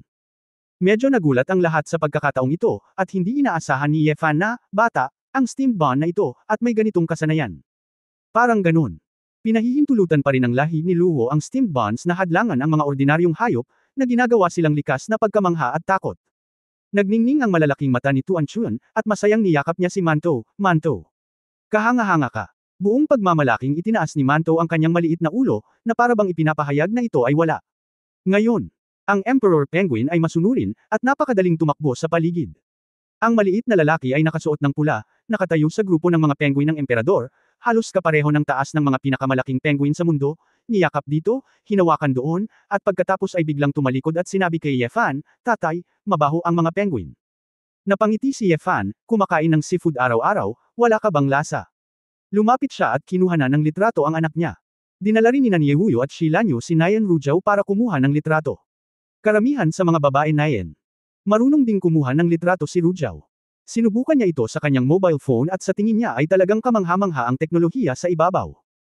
Pagkatapos kumuha ng litrato ng mahigit 1 oras, nakita ni Yefan na sapat na ang mga litrato niya, kaya sinabi niya kay Niewuyu, "Nay, tingnan mo si Tuan Chuan, hintayin mo ako doon, pupunta ako sa dagat at mag-iimbestiga ng ilang bagay."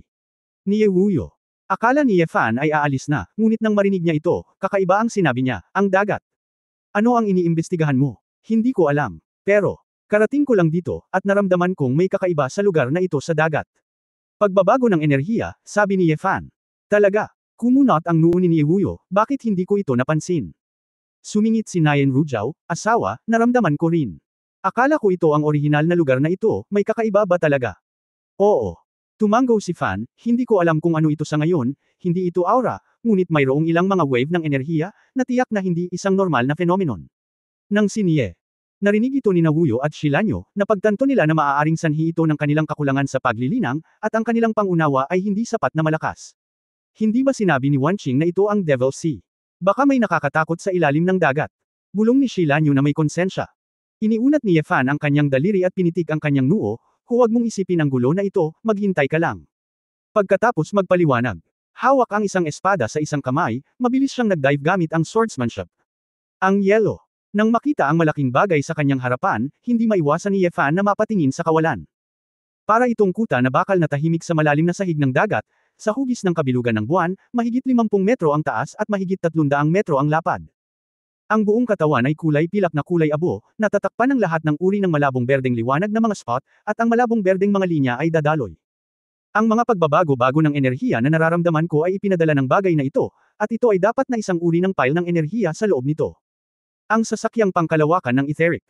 Pagkatapos ng maingat na pagkakakilanlan, naramdaman ni Yefan na ito ay napaka-consistent sa hitsura ng spaceship na naitala mismo ng ether sa mga mural na nakita niya sa etheric tower. Bukod dito, minsang sinabi sa kanya ni Emperor Juntian na ang spaceship noong sumalakay ang ether ay ganito rin. Oo. Pinapalibutan ng Fan ang malaking steel fortress na ito para mag-imbestiga, nag-aalangan, kung hahanap ng lugar na masisira, o hanapin si Chu Yunyao o kung ano paman, pag-usapan ito, at gumawa ng pangmatagalang plano. Habang nag-iisip si Yefan sa oras na iyon, nakita ko ang isang piraso ng metal na kumikinang na berdeng ilaw sa itaas ng spaceship, at pagkatapos ay isang sinag ng liwanag ang bumaril patungo kay Yefan. Oo. Kinusot-kusot ni Fan ang kanyang mga mata, tila hindi na nanakot ang sinag, matapos siyang balutin ng liwanag, naramdaman niyang tila daanan ito sa spaceship. Makalangit. Maaaring ang spaceship na ito ay talagang tirahan ng mga sugo ng langit at tao. Kung ito ang kaso, kailangang pasalamatan ni Yefan ang kanyang anak na babae sa pagpunta sa Antarctica upang makita ang isang penguin at tulungan siyang mahanap ang pinakamalaking banta ngayon. Bagaman ito ay sinabi na napakaraming lugar lamang ang pagtataguan sa mundong ito, at sa malaot madali ay mahahanap niya ang South Pole at North Pole, ngunit ang gayong pagtatagpo ay lampas sa kanyang inaasahan. Hindi gaanong nag-alinlangan si Yefan. Ngayon hindi na siya natatakot sa langit at sa tao. Dahil pinapasok siya ng kabilang partido, hindi na niya ito mahihiling. Sumusunod. Sa pagdaan ng liwanag, direktang lumipad si Yefan papunta sa spaceship. Pagpasok niya sa loob, bumalik ang metal na pinto sa orihinal nitong estado, at ang tubig dagat mula sa labas ay hindi bumuhos. Ang diskarteng ito ay talagang hindi kapani-paniwala. Huminga ng malalim si Yefan at nagsimulang tumingin sa paligid, at nalaman na ito ay isang plataporma, na napapalibutan ng iba't ibang hindi maintindihan na kagamitan, at maliliit na kulay na tubo, tulad ng isang network ng transportasyon. Oo. Naalala ni Fan na ang langit at mga tao ay tila purong mga katawan ng enerhiya, ibig sabihin, hindi sila gumagalaw gamit ang kanilang mga kamay o paa, at hindi alam kung ang mga tubo na ito ay ang mga highway na ginamit nila sa spacecraft. Sneaky, papasukin mo ako, hindi ka maglakas loob na magpakita ng sarili mo. Tanong ni Yefan, ngunit walang sumagot. Sumimangot si Yefan at pipili na sana ng random na landas. Nang subukan niyang pumunta sa ibang lugar, bigla niyang nakita na ang mga daanan sa magkabilang gilid ay diretsyong nahulog sa pinto ng metal partition. Frame. Ang buong platform ay sarado. Sa susunod na segundo, bitag, halos. Kasabay ng pagputok ng daan-daang enerhiyang alon patungo kay Yefan, nagbukas si Yefan ng dobleng pagkawatak-watek, at 10,000 libong lumilipad na mga espada na napapalibutan ng gintong pulang espada na layunin ang biglang binalot sa kanyang sarili. Boom! Ang makulay na putok ng enerhiya ay sumabog sa mga layer ng lumilipad na mga espada. Ang magulong shockwave ay yumanig na parabang ang buong higanting spaceship ay dumagundong. Kabanata 1777. 1777 Gayunpaman. Sa kabila ng ganoong mataas na intensity ng energy shockwaves, lahat ng uri ng pagkonsumo, ang walang kapantay na sword intent ni Fan sa estado ng double disintegration, pagkatapos ng lahat, ay may kapangyarihan ng hindi bababa sa mahabang buhay. Ano? Higit pa rito, ang mental na kapangyarihan ni Fan ay hindi nasa ilalim ng anumang presyon dahil sa proteksyon ng kaluluwa ng apoy na dragon. Si Fan ay nakatayo sa loob ng proteksyon na hanay ng espada at kalasag, at bamulong sa kanyang puso ng ilang sandali, hindi ba iisipin ng taong ito na ang gayong pag-atake ng enerhiya ay maaaring pumatay sa kanya? Pero, pagkatapos ng pag-iisip tungkol dito, biglang nakaramdam ng lamig si Fan sa kanyang noo. Oops! Ibagay ang tigre palayo sa bundok. Pwede ba ito? Gaybi trap him here para mahuli niya sina Niewuyo at Tuan Chuan sa itaas. Kung nasa ibang lugar si Tuan Chuan at ang iba pa, laging may lihim na nagpo-protekta sa kanila, ngunit dito, walang tulong. Sa sandaling siya. Sa pag-iisip nito, hindi na nang ahas si Fan na manatiling ganito. Naghanda siyang direktang tamaan ng energy shock wave. Pinaghiwalay niya ang libu-libong lumilipad na espada at binaril ang mga ito sa lahat ng direksyon. Ang lumilipad na mga espada na may boom boom boom. Pagkatapos ng tuloy-tuloy na pagsabog, ang mga sinag ng enerhiya sa labas ay nawala ng husto, at ang mga kanya na ito ay natural na hindi ang mga kalaban ni Jianyi. Gayunpaman, ilang lumilipad na espada ang nawawala sa tagiliran ni Fan, at mayroon ding ilang butas. Ilang energy shock ang bumagsak sa katawan ni Fan. Napaungol si Fan at nagmamadaling umiwas, iniiwasan ang posisyon kung saan tumagos ang mga sinag. Pero, gayunpaman, may tatlong puwang sa kanyang katawan, bukas ang balat at basag ang laman, na para bang napaso. Bagamat mabilis itong gumaling, kailangang magulat si Fan. Ang mga sandata ng langit at lupa ay talagang makapangyarihan. Kung wala siyang lumilipad na espada na humaharang sa kanya, baka medyo matabyunan siya ng espadang nagpo-protekta sa katawan. Ito, hindi malaking bagay kay Fan ang pinsala. Minamanipula niya ang lumilipad na espada, winalis ang buong espasyo na parang puyo ng tubig, sinisira ang natitirang mga kanya ng enerhiya. Huwag! Anuman ang nasa spaceship, kinuha ni Fan ang itim na higanteng espada at sumugod patungo sa metal sa tuktok ng arko. Madaling araw Chenxing. Ang higanteng espada na nasa kamay ni Fan ay mabilis na nag-condense ng nagliliyab na liwanag, at umikot at inihagis ito, sumambulat na may nakasisilaw na kinang. Boom! Ang tuktok ng spaceship ay nakausli, ngunit hindi ito natagos. Paano naging posible, Natigilan si Fan, ang etheric civilization spaceship na ito, kahit ang Emperor-level sword intent ng Immortality Realm, ay hindi ito maarok kaagad. Anong ginawa? Ang higit na hindi kapanipaniwala ni Fan ay ang metal sa deformed block ay dahan-daang bumabalik sa orihinal nitong estado. Memory metal. Oo. Nagulat na naman si Fan sa teknolohiya ng etheric civilization. Ang panlabas na pader ng sasakyang pangkalawakan na ito ay hindi lamang maaaring labanan ang pag-atake ng mahabang buhay na kaharian, ngunit ayusin din ang sarili nito. Hindi nakakagulat na kailangan mo. Alamin na ang mga siyentipikong tao sa buong mundo ay malamang na hindi pa nakagawa ng isang produkto na makakaharang sa espada ni Fan ngayon lang. Gayunpaman, ang Ether ay gumamit ng napakalakas na metal upang makabuo ng napakalaking sasakyang pangkalawakan, at malamang na mayroong higit sa isa sa taong iyon. Isipin na lang, sa kalagitnaan ng laban, ang mga etheric powerhouses ay bumalik sa kanilang mga sasakyang pangkalawakan, at ang mga monghe ng tao sa labas, kahit na sila ay nasa mahabang buhay na kaharian, ay maaari lamang tumitig ng walang laman. Gawin. Gusto mong pilitin ang iyong sarili na gamitin ang sword intent na lampas sa kaharian ng immortalidad. Kung ikaw, pakawalan ang katawan ng sword god sa sandaling ito, at gamitin ang kapangyarihan ng Heaven Sism Realm, maaari mong mapasok ang protectionng pader na ito, ngunit, kung makaakit ka ng Thunderbolt, hindi ba masisira ang lahat? Sa lalong madaling siya greeted kanyang ngipin, binalak ni Fan na subukang muli. Dahil ang isang galaw, si Fu Xiaoqianxing, ay hindi gumana, pagkatapos ay bigyan ito ng dalawang magkasunod na hit. Don Chenxing. Oo. Ang kasalukuyang cultivation ng Fan ay higit na nakahihigit sa nakaraan, kahit na ito ay ganitong uri ng high consumption sword intent, maaari pa rin niyang ilabas ito ng tuloy-tuloy. Ang itim. Boom. Katulad ng dati, gumawa si Jianyi ng nakausli na hugis sa itaas, ngunit nabigo itong mapasok. Dumating si Fan sa oras na ito tulad ng isang matalim na palaso, at ang kanyang espada ay biglang tumawid sa kadiliman at tumusok sa nakausli na gitnang punto. Don't break na. Oo. Pakiramdam ni Fan ay namamanhid ang kanyang mga kamay dahil sa pagkabigla, at halos mabali ang kanyang braso. Klang! Nagkaroon ng malutong na tunog ng pag-crack ng metal, at ang lumilipad na espada, ang pinakamataas na klase ng magic weapon, na kinuha mula sa Sword God's Ring sa kamay ni Fan, ay nahati sa 2 piraso. Gayunpaman, sa parehong oras, sa isang putok na tunog, ang butas sa wakas ay natagos ni Fan. Nanghihinayang naalala ni Fan ang sirang lumilipad na espada at iba pang lumilipad na espada, at nagmamadaling lumabas na nakaharap sa tubig dagat na bumubuhos. Ang yelo sa tabi ng dagat ay natatakpan ng nyebe. Hinabol at pinaglaruan ni Tuan Chuan si Mantou, tuwang-tuwa, ngunit ang ilang mga babae ay labis na nag-aalala. Ngayon mo lang ba naramdaman? Parang may konting vibration sa dagat. Nakasimangot si Niewuyo. Tumango si Nayan Rujao at nag-aalalang sinabi, magiging maayos din ang asawa, Nay, bakit hindi ako bumaba at tingnan? Hindi ka pwedeng bumaba, kung may problema si Yefan, walang silbi ang pagpunta mo, mas mabuti pang manatili dito. Sa itaas, protektahan mo ang mga bata, nagmamadaling payo ni Niewuyo. Tumingin si Nayan Rujao kay Tuan-Tuan na naglalaro ng walang pakialam na mukha, at tumango. Sa sandaling ito, nakita kong biglang nag-vibrate ang niebe. Malaki ang pagbabago sa mukha ni Niewuyo, napakalakas ng mental power. Magic. Halika dito. Hindi. Nagmamadaling lumapit si Wuyo para yakapin ang kanyang apo na nagwawala, ngunit nakita niya ang isang pader ng yelo na biglang bumangon sa kanyang harapan. Bang bang bang. Ang siksik na pader ng yelo ang direktang naghihiwalay sa mga babae. Lola. Niyakap ni Tuan Chua ng mga steamed buns at sumigaw sa takot, na pagtanto na siya ay ikinulong sa isang maliit na hola na may mga dingding na yelo sa lahat ng panig. Isang figure na nakasuot ng itim na roba at isang hood ang lumitaw sa itaas, na tinatanaw ang karamihan. Victoria, taksil ka. Nang marinig ang boses na ito, biglang itinaas ni Niewuyo ang kanyang ulo, namutla ang kanyang mukha, ang katapusan. Ang Dharma King of Doom. Natigilan si Niewuyo, hindi niya matukoy kung biochemical na tao ba ito o humanoid. Ang tunay na hari ng Dharma, ngunit kahit anong uri, hindi niya mapigilan. Si Nayan Rujao ay hindi pa nakakita ng ganitong uri ng mahika, ngunit pagkaraan ng ilang sandali ng sorpresa, natapakan niya ang espada at lumipad sa hangin, at si Liu Mi ay nag-awit ng enerhiya ng espada ng direkta mula sa ibaba. Whoosh!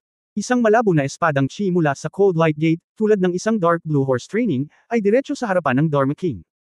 Ngunit umiwas lamang ang kanyang kabanalan, iniwasan niya ito, at saka itinaas ang kanyang kamay upang makita ang daan-daang mga tinek ng yelo na lumilitaw sa hangin.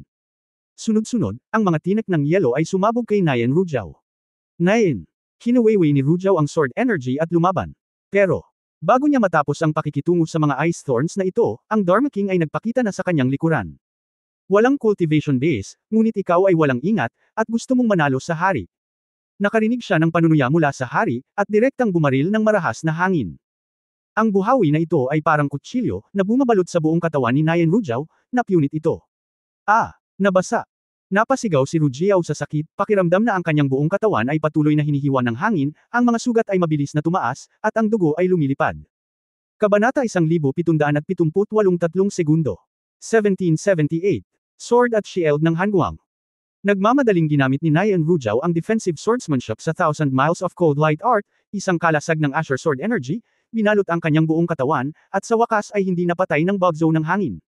Pero, nakaramdam na siya ng matinding kawalan ng pag-asa sa sandaling ito, dahil kahit na ang kanyang paglilinang ay katulad ng sa kalaban, ang kanyang kakayahan sa pakikipaglaban ay malayo sa kalaban.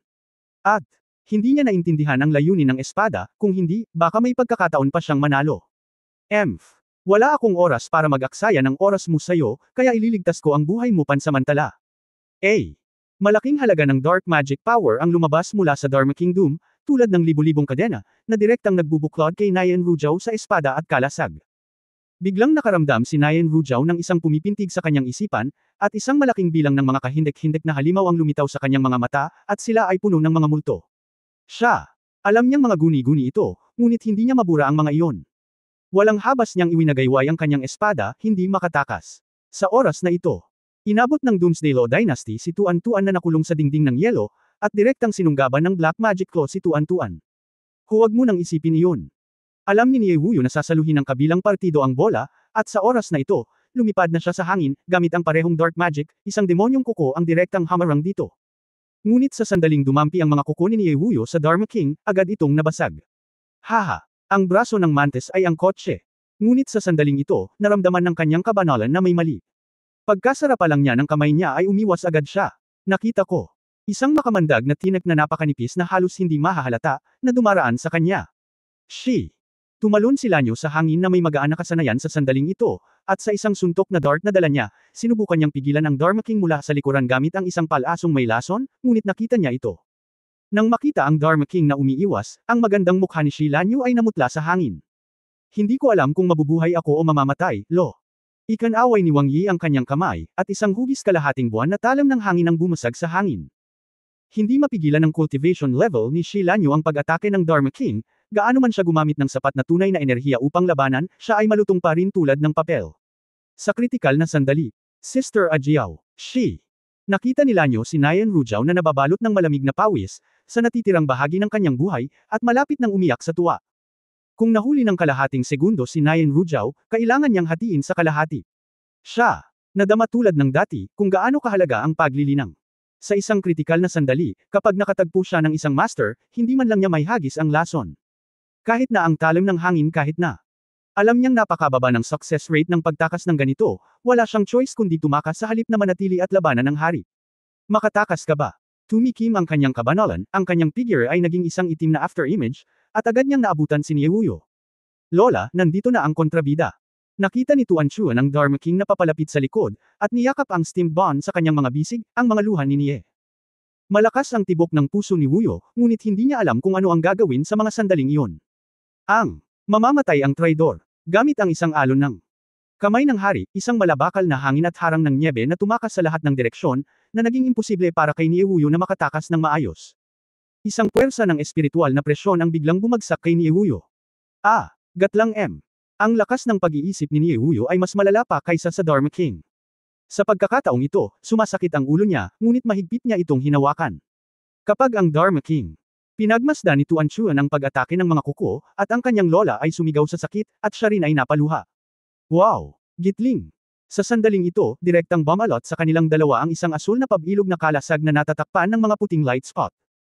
Naramdaman ni Niewuyo na biglang tumigil sa pananakit ang kanyang ulo, at napansin niyang ang Hanhai Starlight Bracelet ang nakadama ng banta at nag-activate ng protective shield. Pagkatapos ng itim, ang Dharma King ay nataranta at hindi naintindihan kung ano ang nangyayari, ngunit pagkatapos na muling maapektuhan ng kanyang mental na kapangyarihan si Niewuyo, siya ay nagpa siyang naglabas ng isa pang kuko. Hindi. Sumasakit ang ulo ni Wuyo, at lalo siyang desperado na hindi na sila mapigilan ng Hanhai Starlight Bracelet sa pagkakataong ito. Naramdaman ang malakas na mahika sa likod niya na papalapit, tumingin si Niewuyo sa bata sa kanyang mga bisig ng may sakit at pag-aatubili. Biglaan. Ang singaw na tinapay sa mga bisig ni Tuan Chuan ay nagpakawala ng dagandong na hindi tulad ng dati nitong dagandong. Ang steamed bun, na naging umuungol sa nagyayelong langit at nyebe sa Antarctic, isang umuusbong na nagninangas na enerhiya ang lumabas sa katawan ni Xiao Luwu, na parang nag-aapoy ng malaking bowl ang apoy. Orihinal na kasing liit ng isang pusa, na may bilog na katawan, sa paglabas ng mga apoy, ito ay bumukol sa isang malaking katawan na 2 metro ang taas at higit sa 5 metro ang haba. Higit sa doble ang laki ng isang normal na tigre. May mga pattern na kulay apoy sa puti. Si Luwu, na nagninangas sa apoy, ay ibinuka ang kanyang bibig sa mga itim na kuko at naging buhawi ng nakakapasong apoy. Sa nagyayelong mundong ito, ang apoy ng pinaka nagliliwanag. Nahuli rin ang kanyang kabanalan. Hindi ko inaasahan na ang maliit na bagay na ito ay may ganoong kapangyarihan. Umuungol. Hinaampas ni Luwo ang isang matalim na kuko sa yelo, at ang marahas na puwersa ay naging sanhi ng pagbagsak ng yelo, at ang nakakapasong mataas na temperatura ay natakpan ang yelo ng singaw ng tubig. Isang pares ng mga gintong estudyante ang nakatitig sa Dharma King, puno ng matinding puot. Pinasingaw na tinapay. Natuwa at medyo natarante si Tuan Chuan nang makita niyang lumaki na ang kanyang maliliit na kaibigan at nailigtas sila. Si Niewuyo at Nayan Rujao at Shilanyo, na nagmumula sa malayo, ay napatingin sa steamed buns nang may pagtataka. Palagi nilang iniisip kung peke ba itong Luwu. Ngayon, lubos nilang pinaniwalaan ito. Pero, nang medyo nataranta ang kanyang kabanalan, mabilis na nawala ang apoy sa katawan ni Manto. Bakas sa mga mata ni Manto ang pagod, at ayaw niya, ngunit ang kanyang katawan ay lumiliit. 3 segundo lang pala para ipakita ang prestihiyo mo. Ang kanyang kabanalan ay determinado, ang kanyang mga kamay ay nag-condense ng magic power, at gusto niyang hampasin muli si Niewuyo. Sa isang iglap, isang malakas na parang tsunami ang biglang bumagsak mula sa langit. Isang ginto. Si Yefan, na may kaliskis na dragon na mga pakpak ng espada sa kanyang likod, ay nakarating na sa pinangyarihan sa sandaling ito, at nagmamadaling ibinaba ang espada mula sa malayo, direktang pinutol ang Dharma King sa kalahati. Ang katawan ng hari ay nahulog sa nyebe, at ang dugo ay mabilis na namuo. Sa ilalim ng hood, nandoon pa rin ang pangit na mukha na walang mata. Kapag ang lahat nakita ang napapanahong pagdating ni Yefan, sa sobrang tuwa nila ay halos mapaiyak sila, pakiramdam nila ay bumagsak ang kanilang mga katawan saglit. Inalis ni Yefan ang kanyang lumilipad na espada, lumakad at kinuha ang steamed bun, na pagod na at nakatulog. Sa mainit na mga mata, hinawakan niya ang ulo ng maliit na lalaki. Kabanata 1779 na mag-usap tayo. 1779. Nakita pa lang ni Yefan ang pagganap ng Manto mula sa malayo. Hindi niya alam noon, ngunit lumabas na si Manto ay maaaring mag-transform sa isang malaking anyo at magpakawala ng ganoong kapangyarihan. Magaling, bumalik at magdagdag ng mga binti ng manok. Nakangiting bulong ni Yefan. Hindi niya alam kung gaano kalaki ang kaugnayan ng angkan ni Luwu sa pamilya Shenlong, Ngunit tinanggap niya ang pagmamahal ng kanyang yumaong ina na si Luwu, at ngayon, salamat sa pagkaantala ni Manto ng ilang segundo, nalutas niya ang krisis sa huling minuto. Tila ang mga kayamanan ng langit at lupa na pinakain ko sa mga steamed buns ay sulit pa rin, at hindi ako magsisikap na linangin ang mga ito sa hinaharap. Sa ilang segundo lang, ang steamed bread ay talagang umabot sa energy level ng plastic spirit, ngunit maaaring napakaliit pa rin ito para mapanatili ang ganoong konsumo sa labanan ng masyadong mahaba. Ngunit gayunpaman, ang isang batang Manto ay maaaring magpakita ng gayong kapangyarihan sa pakikipaglaban. Makikita na ang banal na hayop ay ang banal na hayop, at ang panimulang punto ay napakataas. Ang paglilinang ng ibang tao ay nagsisimula sa pagpapalapat ng chi, at ang steamed bread ay direktang nagsisimula sa lakas ng plastic spirit level.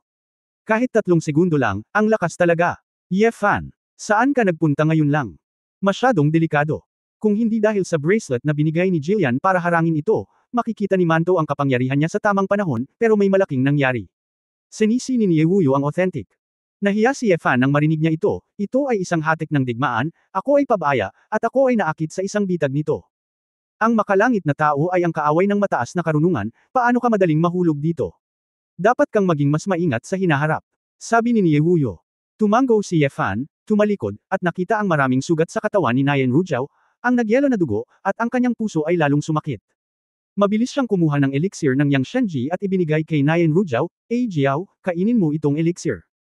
Umiling si Nayen Rujao bilang pagtanggi, hindi na kailangan, asawa, minor injury lang ito, hindi mo kailangang sayangin ang mga medicinal pill, mapapagaling ko ang pinsala sa aking ehersisyo. Mabuti pang kumain ka na, kung hindi, lalo akong malulungkot, seryosong sabi ni Ye Fan. Pagkatapos ay ininom ni Nayen Rujao ang tableta ng gamot at ininom ito. Kinagat niya ang kanyang mga labi at ngumiti, at medyo nahihiya na sinabi, sa totoo lang, napakawalang kwenta ko. Kahit na magkapareho ang antas ng aking paglilinang, hindi ako ang kalaban ng taong iyon. Ang labanan sa mundong ibabaw ay ipinasa mula sa henerasyon hanggang sa henerasyon pagkatapos ng digmaan sa langit at tao. Hindi ito kapareho ng antas ng sinaunang mundo ng engkanto.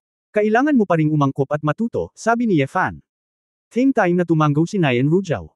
Pagkatapos ng labanang ito, lubos niyang napagtanto ito. Kai, patay na ba si Manto? Labis na natakot si Tuan Chuan at nagtanong na may luha sa kanyang mga mata. Anong kalokohan ang sinasabi mo, pagod na pagod si Manto kaya nakatulog. Ibinigay ni Ye Fan ang maliit na lalaki kay Tuan Chuan. Niyakap ni Tuan Chuan ang steamed buns, at nalaman niyang humihinga na ang munting kaibigan, at sa wakas ay gamaan ang pakiramdam, at ipinahid ang steamed buns sa kanyang mukha. Salamat sa steamed buns, pagbalik mo, ibibigay ko sa iyo ang lahat ng merienda. Hindi maiwasan ang lahat na matigilan sa pagiging simpleng ngunit totoo ng bata ang mga katagang nagpatawa sa akin. Pagkatapos huminahon, lumapit si Ye Fan sa bangkay ng Dharma King at sinabing, ang Dharma King na ito ay higit na mahina kaysa sa pinatay ko noong nakaraan. Mukhang hindi lahat ay may lakas ng immortal na kaharian. Ngunit maging ang lakas ng Earth Spirit ay nakakatakot. Ye Fan, ano ba talaga itong seabed? Tanong ni Niewuyo. Medyo napabuntong hininga si Ye Fan, at saglit na nagsalita tungkol sa spaceship na nakita niya. Si Niewuyo at ang iba pa ay hindi maiwasang magmukhang gulat. Sinong mag-aakala na sa ilalim ng dagat ng mahika na ito, isa pala itong spaceship ng langit at tao. Ang bagay na ito ay hindi maliit na bagay. Kailangang mayroong maraming mahalagang impormasyon sa spacecraft na ito. Plano kong hilingin kay Yunyaw na pumunta at mag-explore muli. Agad na sinabi ni Ye Fan, Nay, ibabalik ko muna kayo. Pabalaykan mo kami. Tapos, paano kung umalis ang spaceship? Nag-aalala si Niewuyo. Imposible. Kung may lilipat, maagang lumayo. Mahahanap ang ganoong kalaking tao kahit saan siya magpunta. Tumitig ka lang sa satellite. At, sa palagay ko ay wala itong sapat na lakas para umalis dito, tansya ni Ye Fan. Ang enerhiya na kailangan ng spaceship na ito ay ang prehistoric stone, at ang mga Diyos ay walang sapat na prehistoric na bato. Nang marinig ito ng lahat, tila ito ang katotohanan, at hindi na sila nagsalita pa at dirdiretsyong bumalik. Pagkatapos bumalik sa Huahay, si Ye Fan ay direktang tumakbo sa bahay ni Chu Yunyao at tinulak ang pinto. Yunyao, sumama ka sa akin, sabi ni Ye Fan. Si Chu Yunyao ay may sensinang nanunood ng data sa ilang mga screen, mabilis na nagtatype sa keyboard, nang hindi lumilingon, ano ang problema, hindi mo ba nakikita na abala ako? Huwag kang tumingin sa ether ship. Kita mo, nakangiting tanong ni Ye Fan. Ang buong katawan ni Chu Yunyao ay nanginginig, ang lahat ng kanyang mga daliri ay nagyelo, dahan-dahan siyang lumingon, at nagtanong ng may seryosong ekspresyon, ano ang ibig mong sabihin? Nahanap mo ang sasakyang pangkalawakan ng sibilisasyong ether. Tumango si Ye Fan, Antarctic. Kumuha ng mga larawan kasama ang grupo. Natuklasan kung kailan. Matapos huminga ng malalim si Chu Yunyao, inikat niya ang kanyang ulo at tumakbo sa ikalawang palapag, itinapon ang mga flip-flops sa kanyang mga paa. Anong ginagawa mo? Nagulat si Ye Fan. Magpalat ka ng damit. Idiot. Hindi ako ikaw, mamamatay ako sa freeze.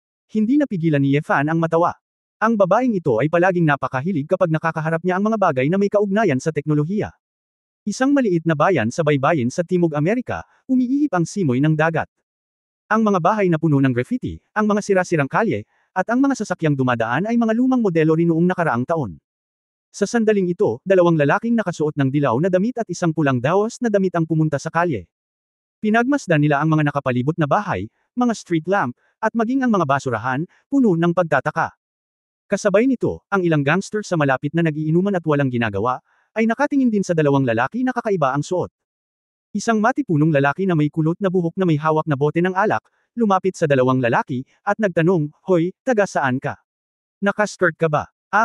Tumawa ang tatlo pang masasamang tao at nagsimulang sumigaw, "Ina, kanan, metamorphosis," at iba pang mga salita. "Kuya Yuzuo, naiintindihan mo ba? Brother Hong Ye, ang wikang ito ay hindi naririnig. Itong mga mortal, naglakas loob na ituro sa akin. Hindi ko alam kung mabubuhay ako o mamamatay." Sumimangot si Hong Ye, iwinagayway ang kanyang kamay, at kumalat ang nagngangalit na apoy, direktang sinunog ang apat na gangster. Ilang thugs ang hindi nag-react, at tumakbo sa paligid na sumisigaw, ngunit sila ay nasunog sa lupa sa lalong madaling panahon. Biglang nataranta ang mga residente sa kalye, naghiyawan kung saan-saan, at nagsimulang tumakas. Sa oras na ito, isang pickup truck ang dumaan mula sa isang direksyon. Nang makita ng driver ang sitwasyon sa kalsada, bumusina siya ng buong tapang at hinayaan ang mga tao na umiwas. Ngunit nang makita ni Hong Ye si Pika, natigilan siya saglit, at pagkatapos ay naisip na ito ay isang magic na sandata na umatake sa kanya, at direktang naglabas ng espada, at nahulog ang isang liwanag ng espada. Bang! Direktang sumabog ang pick-up, at napatay din ang driver. Gusto siyang pigilan ng dawis na si Yuzuo, ngunit naramdaman niyang hindi magandang pumatay ng isang tao na kagagaling lang sa hindi pamilyar na lugar na ito, ngunit masyadong mabilis ang pagbaril ni Hong Ye, kaya wala siyang pagpipilian kundi ang sumuko. Anyway, grupo lang ng mga mortal, langgam lang, patayin na. Nang makitang umaatres ang mga mortal sa paligid, ngumiti si Hong Ye at Ninishan, "Ngayon alam ko na natatakot ako, ang mga mortal ay talagang murang bagay. Brother Honggai, ang wika dito ay tila hindi tugma sa atin. Kung gusto nating malaman kung ano ang nangyayari sa ibabaw ng mundong ito, natatakot akong maghanap tayo ng ibang paraan." Napaisip si Yuzuo. Sa sandaling ito, lumitaw ang isang mental wave, at isang mensahe ang lumitaw ng direkta sa kanilang mga isipan. "Kayong dalawa, mag-chat tayo sa aking matandang babae." Natigilan sina Yuzuo at Hong Ye. Hindi pa nila nakita ang ganitong paraan ng komunikasyon. Bagaman wala silang wika, halos naiintindihan nila ang ibig sabihin nito. Ang dalawa ay tumungala sa tuktok ng isang bahay at natagpuan ang isang bulag na matandang babae na nakaupo sa isang suspendido na transparent na globo, nakangiting magiliw sa kanila. Kabanata 1780 Pagsulong. 1780. Antarctica, nang dumating sina Yefan at Chu Yunyao sa lupaing ito ng yelo at nyebe, hindi umalis ang spacecraft. Sumisid sa malalim na dagat, akala ko ay magiging problema ito ng mga babae, pero sinong mag-aakala, si Chu Yunyao ay naglabas ng submarino ng direkta mula sa storage bag. Noong una ay gustong gamitin ni Yefan ang sword intent bilang isang kalasag para ibagsak ang babae, ngunit nang makita niya ang eksenang ito, napagtanto niya na nag-overthink siya. Si Chu Yunyao, na nakasuot ng deep sea protective suit, ay lumangoy palabas ng submarino mag-isa at pumasok sa spacecraft kasama si Yefan sa butas. Sa oras na ito, ang cabin ay puno ng tubig dagat, at kahit na mabuksan ang mga pintuan ng iba pang mga daanan, ang tubig dagat ay patuloy lamang na bumubuhos. Nagtataka si Yefan kung paano ito magiging isang magandang panahon nang kumaway si Chu Yunyao sa kanya, senyales na huwag mag-alala. Pagkatapos, may nakita ang babae sa cabin na puno ng tubig na may searchlight sa ilalim ng tubig. Hindi nagtagal ay nakahanap si Chu Yunyao ng lugar para sa control panel. Kahit na pumasok ang tubig, ang mga sangkap na ito ay hindi tumigil sa paggana. Nakita ko na pagkatapos itong operahan ni Chu Yunyao, lumitaw ang isang green energy barrier sa tuktok ng cabin, na hamarang sa backflow ng seawater. Kasabay nito, maraming pabilog na butas ang nabuksan sa paligid, at ito ay naging isang malakas na aparato ng paagusan na mabilis na pinatuyo ang tubig dagat. Nang halos maubos na ang tubig sa cabin, tinanggal ni Chu Yunyao ang kanyang helmet, pinagpag ang kanyang buhok, at sinabing, "Okay, walang problema dito sa ngayon, pumunta muna tayo sa ibang mga cabin." Nagulat na sabi ni Yefan, "Xiao Yaoyao, nakapunta ka na ba dito dati? Paano mo nalaman ang mga operasyong ito? Paanong ang mga spaceship ni Ether ay wala kahit isang self-rescue system? Hindi ba nila naisip ang pagbaha? Gamitin mo lang ang iyong utak para pag-isipan ito." Inilibot ni Chu Yunyao ang kanyang mga mata sa kanya. Nahihiyang ngumiti si Yefan, na para bang ito ang nangyari. Parang may fire extinguisher sa factory building, kaya palagi siyang nag-iingat. Gayunpaman, ang isang tulad lamang ni Chu Yunyao na nakakaunawa sa teknolohiya ng Ether ang nakakaalam kung paano gamitin ang mga sistemang ito, at hindi talaga maintindihan ng ibang tao ang mga salitang iyon.